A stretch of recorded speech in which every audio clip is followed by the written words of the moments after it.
Assalamualaikum warahmatullahi wabarakatuh.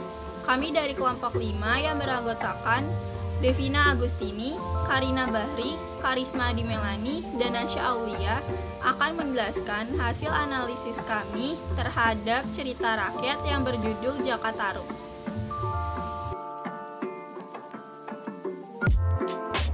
Jakatarup dan 7 bidadari.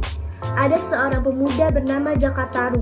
Jakatarup tinggal bersama ibunya yang bernama Mbok Milah. Di usianya yang tidak muda lagi, Jakatarup belum memiliki keluarga. Jakatarup dan ibunya hidup dari hasil bertani. Pada suatu hari, ketika Mbok Milah berada di sawah, didatangi oleh Pak Tanu, tetangganya yang berniat menjodohkan anaknya Laraswati dengan Jakatarup. Ibu Jakatarup pun meminta waktu untuk menyampaikan berita itu. Jakatarup adalah seorang pemuda yang senang berburu, dan dia adalah seorang pemburu yang handal karena telah diajari oleh ayahnya sedari kecil. Pada suatu hari, Jakatarup pergi berburu dan mendapatkan seekor mejangan. Tapi sial, hasil buruannya telah diambil oleh seekor macan tutul. Jakatarup pun terduduk lemas karena kaget, dan sehingga hari menjelang siang Jakatarup masih belum mendapatkan hasil buruan. Sedangkan ia sudah merasa lapar dan haus. Lalu dia pun segera pulang. Tetapi ketika memasuki desa, dia heran karena banyak orang yang berjalan dengan tergesa-gesa. Kemudian Jakatarup tidak sabar untuk sampai ke rumahnya. Tetapi betapa terkejutnya dia ketika sampai rumahnya, ibunya Mbok Milah telah meninggal dunia. Jakatarup pun tidak bisa berbuat apa-apa, hanya bisa memandangi wajah Mbok Milah yang sudah tidak bernyawa.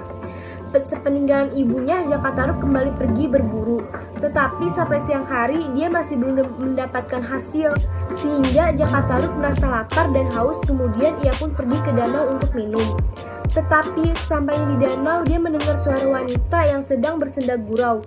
Kemudian Jakatarup pun mencoba untuk mengintipnya, dan ternyata para wanita itu adalah 7 bidadari. Dan Jakatarup pun berniat untuk menjadikan salah satu dari bidadari itu sebagai istrinya.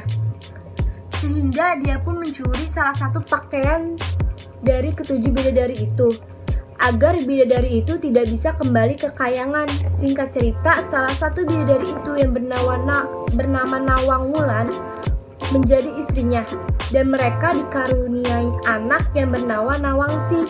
Pada suatu pagi, istri Jakatarup hendak mencuci ke sungai dan berpesan agar Jakatarup tidak membuka nasi yang sedang dia masak. Tapi rupanya Jakatarup tidak bisa memenuhi permintaan istri itu. Dan setelah kejadian itu, kebohongan Jakatarup pun terbongkar, sehingga membuat Nawang Wulan kembali ke kayangan meninggalkan anaknya dan Jakatarup. Struktur cerita Jakatarup. Orientasi. Pada bagian ini masih dalam tahap perkenalan. Perkenalan sang tokoh utama Jakatarup. Jakatarup adalah seorang pemuda yang handal dalam berburu. Suatu ketika saat ia pergi berburu, ia bertemu bidadari cantik yang sedang mandi di sungai.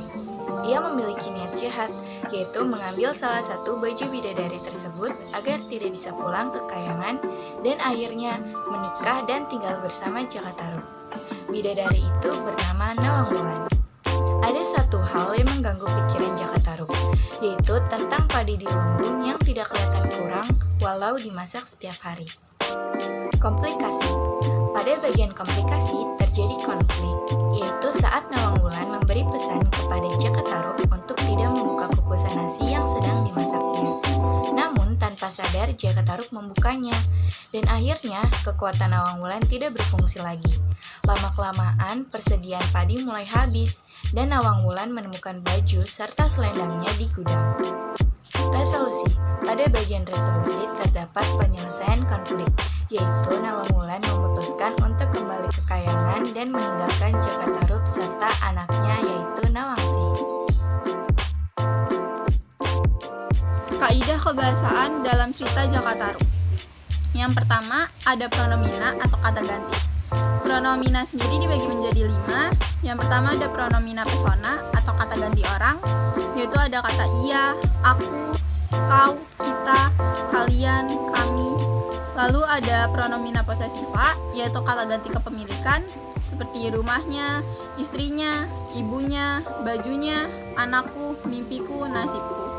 Lalu ada pronomina demonstrativa atau kata ganti petunjuk, seperti itu dan ini.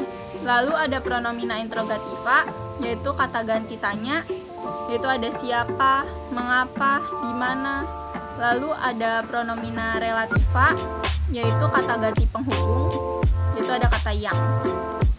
Yang kedua ada frasa adverbial atau yang menjelaskan sebuah keterangan, suatu kejadian, sifat, dan waktu. Lalu ada contohnya, ada kata suatu malam hari, bidadari nan cantik jelita, gadis berparas cantik yang tutur katanya lemah lembut, senang, Jakatarup panik, bukan hanya kaget atas peristiwa yang baru dialaminya, tetapi ia pun merasa heran. Hari berganti hari, bulan berganti bulan, sore hari terlihat tegar. Ada verba material, yaitu kata yang menunjukkan aktivitas, seperti melihat, menarik, melayang, meninggalkan, menumbuk, memasak, mencari. Lalu yang keempat ada konjungsi temporal, yaitu kata hubung yang menjelaskan hubungan waktu antara dua hal atau peristiwa. Kata yang ditemukan yaitu kemudian. Contoh kalimatnya, beberapa saat kemudian ia mengenali ternyata yang dilihatnya adalah Nawang Wulan yang menggendong Nawangsih. Nilai moralnya yaitu jangan mengambil sesuatu yang bukan milik kita, dan jika diberi amanat oleh orang lain, lakukan amanat itu dengan sebaik-baiknya. Sekian hasil analisis cerita Jakatarup dari kelompok kami. Terima kasih atas perhatiannya. Kurang lebihnya mohon maaf. Wassalamualaikum warahmatullahi wabarakatuh.